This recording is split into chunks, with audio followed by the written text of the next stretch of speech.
Muy bien. Buenos días, buenas tardes, buenas noches. En 1948, la empresa J. Wyss Sons Co.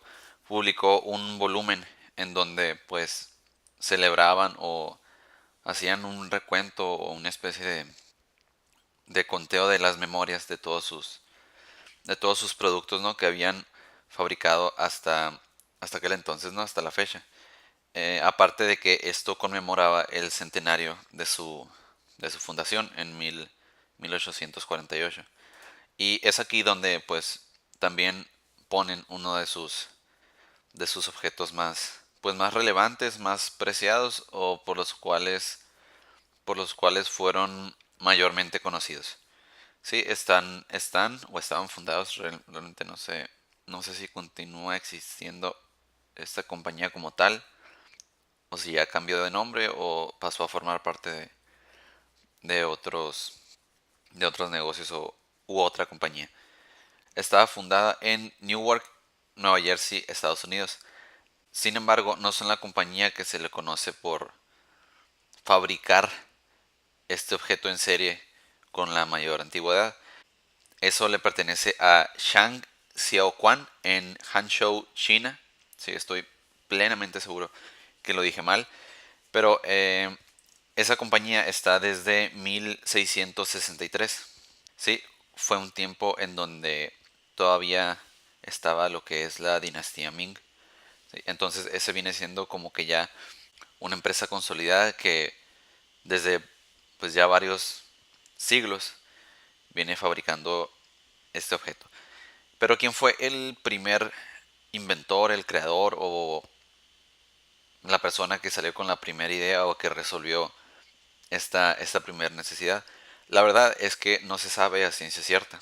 Varias fuentes le atribuyen su creación a Leonardo da Vinci, pero hay otras tantas que lo desacreditan. Sí, porque no se tiene un verdadero registro o suficiente evidencia como para nombrarlo el inventor de este objeto. En otras fuentes también se dice que fue creado en el antiguo Egipto, ¿sí? Por distintas imágenes que hacían alusión a, a este objeto. Pero de igual manera como pasa con Leonardo da Vinci, no se tiene evidencia de que haya sido creada ahí o que las primeras apariciones se deban a los a las personas o los obreros del antiguo Egipto. Sí, también se menciona que fue en el siglo primero después de Cristo, y también hay otras fuentes que ubican su creación 400 años antes de Cristo en Italia. Sí, pero igual van y vienen con los años, con los personajes, con las civilizaciones. No hay algo realmente claro acerca de su primera aparición como tal. Lo que sí se conoce, independientemente de el año, la persona o el lugar del mundo, pues que este objeto ha sido ampliamente utilizado por barberos, por sastres y por cualquier tarea pequeña que se va a realizar que involucre el cortar materiales, ¿no? Como cartones, telas, papeles y ya otros y otros tipos de materiales. Y es así como es que será ya un análisis formal y material acerca de lo que conocemos actualmente como las tijeras.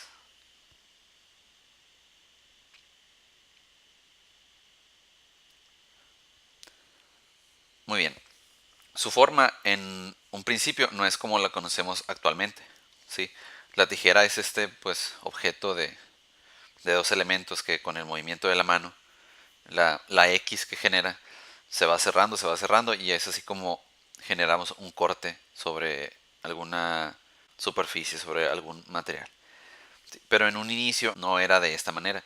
Era más que nada en forma de C. ¿Sí? Era una sola pieza de metal que ambas puntas, ambos extremos, tenían hojas afiladas, ¿sí? Y la parte central venía a funcionar como el resorte, que hacía que después de usarse las dos hojas se separaran. Entonces uno lo toma con la mano, hace presión y corta, lo suelta y se vuelve a abrir un poco a su estado natural. Esto viene a solucionar la misma necesidad que solucionan las tijeras como las conocemos actualmente, simplemente que de una manera diferente y realmente con un poco más de esfuerzo. El hecho de que no tuviera un eje central o un punto de eje, un punto de trabajo entre las dos piezas, pues sí, era intrínseco que se usara un poco más de fuerza física. Por lo que ya nos pasamos a lo que son las tijeras como las conocemos normalmente. Sí, que son de dos hojas. Cada hoja tiene en un extremo una especie de mango para ahí poner los dedos y ya después usarla. Pero esta en particular tienen en el centro pues un punto fijo que viene siendo el eje principal de movimiento. De esta manera, conforme se va moviendo el mango, se van moviendo las hojas y así generamos el corte y también se tiene como que una mayor capacidad de control acerca de qué tanto se corta o si ahí se detiene y demás. Sí, porque ya es una herramienta que responde de una manera más fiel y real a los movimientos que se van haciendo con los dedos y con la mano. Sí, porque ya aquí entran en contacto, pues la gran mayoría de las veces quiero imaginarme que el dedo pulgar y el dedo índice. Sí, no es la mano completa. Parecerá que es algo tonto hablar de la diferencia de usar la mano completa o dos dedos, pero sí nos permite tener, como ya lo mencioné, una mayor percepción del movimiento que se le está dando al objeto. Sí, esto realmente viene a ser una característica del avance que tuvo la tijera y cómo es que resultó a ser bastante beneficioso. Y bueno, por la parte del mango, son eso, un mango de agarre, son dos piezas un poco más grandes que estas hojas que hacen el corte, que tienen dos orificios en donde se pueden pues ubicar los dos dedos de los que estábamos hablando. Haciendo una pausa en esta parte, es necesario mencionar cómo esto de el mango y los dedos y cómo tener un mayor control del aparato, pues nos va acercando cada vez un poco más a lo que son los temas como la ergonomía. No me sé su definición exactamente, pero podría decir que es el estudio de la medición o las dimensiones de los objetos para que sean fáciles de usar o prácticas realmente útiles para las personas. Sí, como en uno de los primeros videos que es cosas que hacen cosas para hacer cosas. Sí, realmente los objetos deben de tener bastante trasfondo ergonómico o de estudios de ergonomía para que sí sirvan a su función de una manera muy eficiente. De esta manera también incluso nos podríamos saltar al tema de antropometría, pero eso ya pues ya lo veríamos después en otros videos. Muy bien, y ahora pasamos a lo que es el material. En un principio esta tijera en forma de U o cizalla, sí, cizalla como se le conocía, eran hechos pues de bronce o de hierro. Sí, la resistencia que ofrecían estos dos metales pues hacían que la función que les mencioné de una especie de resorte, de que se aplica presión y después se suelta y regresa a su forma natural, pues sí hacían que la cizalla funcionara.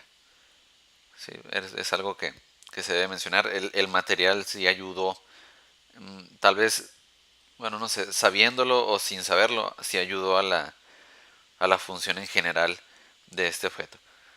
Sí, ya más adelante se comenzó a usar lo que es el acero y ya pues, en tiempos más modernos, se podría decir, se usó lo que es el titanio y el carburo de tungsteno.